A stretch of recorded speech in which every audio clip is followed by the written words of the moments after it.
I want to ask you a question, Adrian, before we come to the. In my notes, I have a line halfway through the paper with all the juicy bits at the bottom that I got from friends and colleagues and people that have been with you for a while that I want to get through. But before I do, explain to me in as simple words for somebody who's not from the event sector, the business of doing events and the business of, as you said, I thought that was a beautiful sentence you just said, of being a platform, because essentially that's how you and I think a lot of your team see yourselves.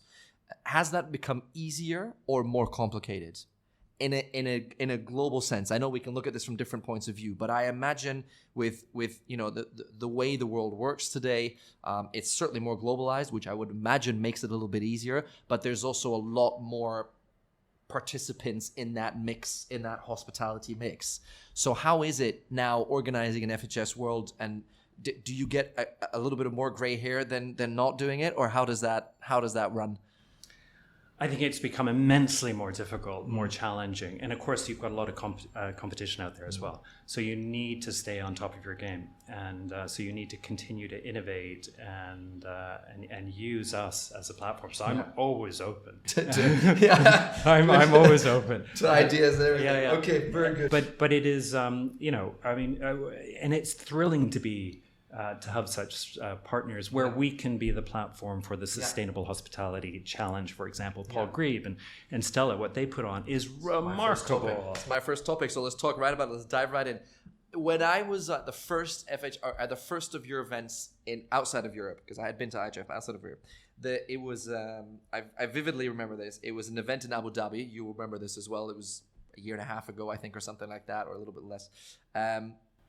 The one thing that stood out to me was that you are actively trying to do things that, with all due respect, have absolutely nothing to do with the investment community. Sustainability challenge, you got a group of students from the Emirates Academy. And when I say group, I'm not talking 5 people, because I was one of the people that you asked to go on stage to speak to them. There was 200 students that you got to get to attend to the event, to speak to some experts, me excluded, in that room, which I thought, and you didn't charge the students a dime.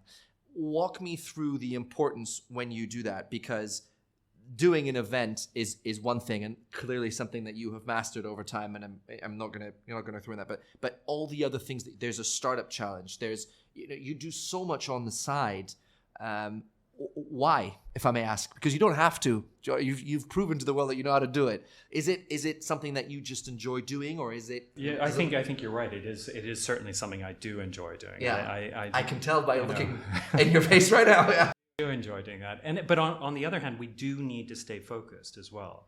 And our community is coming there because we're bringing the investors to the and if we change that too much, that's not going to work either. I mean, I think this year we've got 3.5 trillion worth of value in terms of delegates, hotel assets that are participating in the event. So we need to look after our core audience. But of course, those owners also have these issues with innovation, with sustainability, with education. And so what is it that destination or that country? So in Saudi, it's very much education. That's their key challenge at the moment, is bringing youth into our sector. Otherwise, how are they going to manage these hotels? So we're launching the Education Investment Forum alongside FHS Saudi, working with the governors on this and everything else. So, it's absolutely a key to ultimately the owners who need to know what's happening with AI, for example. We've got a great AI person in the room.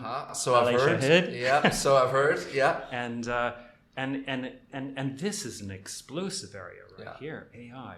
There's so much for us to learn, and not many of us are actually paying any attention. I was going to say, not many people in the business are paying any attention to it. Any attention to it. Yeah, I agree. And what the McKinsey survey recently just came out said that by 2030, the global economy is going to grow by 13 trillion. That's a result of AI, but we don't know anything about it. 80% of us don't touch it. Is that a problem we have in hospitality sometimes? Are we too focused sometimes? Are we not looking? Because, I mean, clearly the bench events with all the side projects, if you don't mind me calling them, is a good example on how we should be looking at hospitality. Yes, there's a core business, which is your investors, and it's a numbers game at the end, let's not pretend. But then there's other elements that we try and educate ourselves in the process, and something that you guys are trying to incorporate.